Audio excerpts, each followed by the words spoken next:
Thanks for watching. Don't forget to like, comment, share and subscribe to Mufti Tariq Masood, famous scholar. میری مفتی صاحب میری بیوی 8 مہینے ہو گئے اپنے باپ کے گھر جا کے بیٹھ گئی اور بول رہی ہے کہ میں پردہ نہیں کروں گی، بھلے سے آپ مجھے طلاق دے دو. اب آپ مشورہ دیں میں کیا کروں؟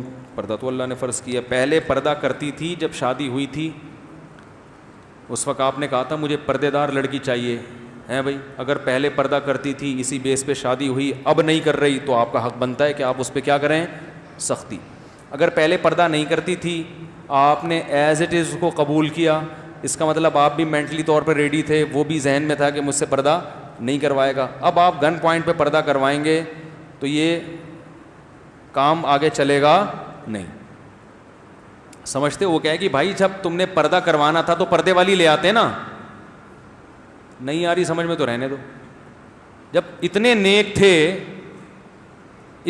تھے کہ تم بے پردگی برداشت ہی نہیں ہوتی تو تمہیں تو پہلے سے پتا تھا میں پردہ نہیں کرتی، تو پھر کوئی پردے والی تلاش کر کے لے آتے. اس وقت تو عشق چڑھا ہوا تھا، یہی چاہیے چاہے پردہ کرے یا نہ کرے. اب جب اپنے قبضے میں آ گئی تو پردہ کیوں نہیں کر رہی بھائی؟ بات آ رہی ہے سمجھ میں؟ اب جب بیگم اپنے قبضے میں آ گئی، ہوم ڈیلیوری ہو گئی صحیح ہے، ابا گھر پہنچا کے چلے گئے باقاعدہ. ہوم ڈیلیوری کے بعد جب مکمل قبضہ ہو گیا، اب آپ کو اعتراض ہو رہا ہے پردہ کیوں نہیں کرتی. تو وہ بولے کہ بھائی یہ اعتراض پہلے ہوتا نا. تو اگر پہلے اعتراض نہیں ہوا تو اب آپ زبردستی نہیں کر سکتے. ہاں محبت سے ضرور سمجھائیں، بیانات خود نہ سمجھائیں. بیوی کی عادت ہوتی ہے جو چیز خود سمجھاؤ گے اس کا الٹ چلے گی، وہ لازمی. اس کو کہیں شیطان نے یہ دماغ میں ڈال دیا ہوتا ہے کہ میرا میاں کبھی بھی صحیح بات نہیں کرے گا. اس کو آپ یہ بولو کہ تم بیگم مجھے یہ سر پہ 1 منٹ کے لیے بھی دوپٹہ برداشت بولو نہیں ہے. ہم کوئی مولوی خاندان کے لوگ ہیں. اس طرح سے بولو گے نا تو موٹی موٹی چادریں سر پہ ڈالنا شروع کر دے گی آپ کو تپانے کے لیے. ٹھیک. آپ بول رہے ہو کہ یار ان کو مفتی صاحب کو ہمارے گھر کا پتہ کیسے چل گیا؟ یہ سب باتیں تو بالکل صحیح کر رہے ہیں. تو یہ ہوتا ہے جو بولو گے الٹا چلے گی. عورت تو میاں کو مانتی کہاں ہے؟ وہ کہ تو کون ہے، تیری اوقات کیا ہے؟ وہ نیک ویک آدمی گھر سے باہر ہوتا ہے میرے بھائی، گھر میں کوئی نیک نہیں ہوتا. یہ سب گھر کے باہر کی باتیں ہیں. میں بہت اچھا بہت زندہ باقی عورت وہ ٹیڑے والا قصہ جو ہے نا، وہ ٹیڑے اڑ رہے تھے، وہ سوچ لیا کریں.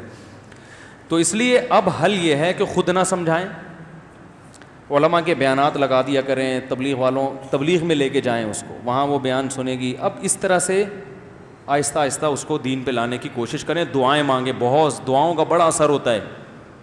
اور بیانات سنوائیں علماء کے. خود بولیں گے، جتنا بولیں گے اتنا ہی ضد میں آئے گی. وہ بڑی ضد پنا چل رہا ہے آج کل مارکیٹ میں. جتنا سمجھائیں گے نا اتنی بے پردگی پر اور مضبوط ہو جائے گی. اور ایک وقت آئے گا کفر بولنا شروع کر دے گی، پھر وہ بولے گی اسلامی کو نہیں مانتی. یہ مارکیٹ میں ہو رہا ہے یہ. تو بڑے ٹیکنیکل طریقے سے سیاست سے بالکل چھوڑ دیں اس ٹاپک کو. علماء کے بیانات کسی بزرگ کے پاس لے جایا کریں، ان کے بیانات سنوائیں. یہ سب سے بہتر راستہ ہے خواتین کو انسان بنانے کے لیے. تبلیغی جماعت میں لے جاؤ. 3-4 دن جب دیکھیں گی نا سب برقعے میں، اسکارف میں، اللہ رسول کی باتیں، ایسا سکون ملے گا. اس کا دل چاہے گا کہ میں بھی.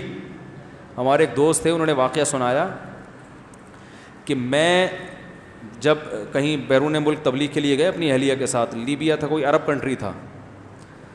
تو ایک عرب سے ملاقات ہوئی. اس نے کہا میں اپنی بیوی کو حج پہ لے کے جا رہا تھا، یہ حج پہ نہیں گئی. ایک باپردہ خاتون ملی نا، فل اسکارف میں، فل پردے میں. تو عرب نے تعارف کروائی میری وائف ہے. ایک دور تھا میں اس کو حج پہ لے کے جا رہا تھا اپنے خرچے پہ، یہ حج پہ نہیں گئی کہ وہاں اسکارف لینا پڑے گا. اتنی پردے سے نفرت کہ وہاں کیا کرنا پڑے گا؟ اسکارف. حج پہ نہیں، حج تو فری کی آفر آ رہی ہے، کون چھوڑتا ہے؟ اتنے دنوں کے لیے بھی اسکارف برداشت نہیں تھا. کہہ رہے تبلیغ جماعت والے آئے، ان میں خواتین بھی تھیں. اس کو میں نے ویسے ہی بٹھا دیا. میں نے کہا سلام دعا کر کے آ جاؤ، اور پھنس گئی. وہ ایک کسی نے پرینک بنایا اسی وہ تبلیغ والوں کا نا، یہیں کے کچھ لڑکے ہیں، انہوں نے پرینک بنایا ہے کہ 1-2 تبلیغ جماعت گئی کسی کے گھر میں، تو کہا بھائی مسجد میں جماعت آئی ہوئی آپ آ جائیں. وہ آپ کو پتہ ہے سب ڈرامے کرتے ہیں. اس نے کہا یار وہ ابھی تو میرا مسئلہ ہے بائک کو پنچر لگوانا ہے. انہوں نے کہا وہ بھی بڑے ڈھیٹ تھے, انہوں نے کہا چلو ہم لگواتے ہیں آپ کے ساتھ نا. بائک میں ہوا بھر, کسی نے بڑا مزاحیہ وہ بنایا ہے, بڑا اچھا نقشہ کھینچا ہے تبلیغ والوں کا. تو وہ تبلیغ والے تو چھوڑ کے آ جاتے ہیں کہ چلو جی جب فرصت ہو آ جانا. وہ تھے بڑے پکاؤ قسم کے, انہوں نے نہیں چھوڑا. انہوں نے کہا پنچر لگوانا ہے, چلو ہم بھی ساتھ چلتے ہیں, بائک نکالو. وہ دیکھ رہا ہے یار یہ کیا مصیبت. پنچر والے نے کہا ابھی تو آیا تھا, تو پھر آ گیا زندہ ہو کے, ہے نہیں. تو وہ ہوا بھروائی. پھر وہی جو بہانے کرتا رہا, میرے چچا کی طبیعت خراب ہے, تو چچا کے پاس لے گئے. چچا بالکل فٹ فاٹ تھے, تو ان کو بیمار باقاعدہ آرڈر پہ کروایا. تو پھر چچا سے کہا تبلیغ والوں نے آپ بھی چلیں, تو وہ نہیں تھے, ہو گئے بیمار نا. پہلے تو مان نہیں رہے تھے بیمار ہوں, جیسے ہی انہوں نے کہا مسجد میں جماعت آئی بھی, انہوں نے کہا بھائی میری تو طبیعت بہت زیادہ خراب. بالآخر اس کو لے گئے, وہ کسی طریقے سے نا گھسیٹ کے لے گئے. اب جب لے گئے تو چلہ لگوا دیا. چلے کے بعد اب یہ وہی کام کر رہا ہے جو دوسرے گھر. تو کسی کے گھر گیا, دروازہ نوک کیا, ہاں بھائی جماعت آئی ہوئی. اس نے کہا بائک میں ہوا نہیں ہے. اس نے کہا بھائی تو آخر میں ادھر ہی آئے گا, ٹھیک ہے, ٹائم ویسٹ نہ کر. میری بھی بائک میں ہوا نہیں تھی, میرے بھی چچا بیمار تھے, پہلے وہ مان نہیں رہے تھے, پھر وہ ہو گئے, تو تیرے بھی ابھی کوئی پھپھو بیمار ہوں گی, تو بہتر یہی ہے کہ اپنا ٹائم بھی بچا اور ہمارے کچھ آ جا. تو ایک دفعہ جانے کی دیر ہوتی ہے, اس کے بعد گیا. تو جو خواتین سدھر نہیں رہی ہیں نا, تو ان کو جماعت میں لے جاؤ, 3-4 دن ماحول ملے گا, اللہ رسول کی باتیں سنیں گی, پھر دوبارہ لے کے جاؤ. انشاءاللہ ایسا گھر کا ماحول بنے گا نا کہ آپ کہو گے یار یہ تو مجھ سے بھی زیادہ نیک ہو گئی ہے انشاءاللہ. تو ہر کام تبلیغ بڑی سیاست سے ہوتی ہے. آرڈر بازی کرو گے نا, یہ کرو وہ نہیں کرو, بیگم یہ پردہ کرو, وہ نہیں کرے گی, چل نکل یہاں سے, ٹھیک ہے نا.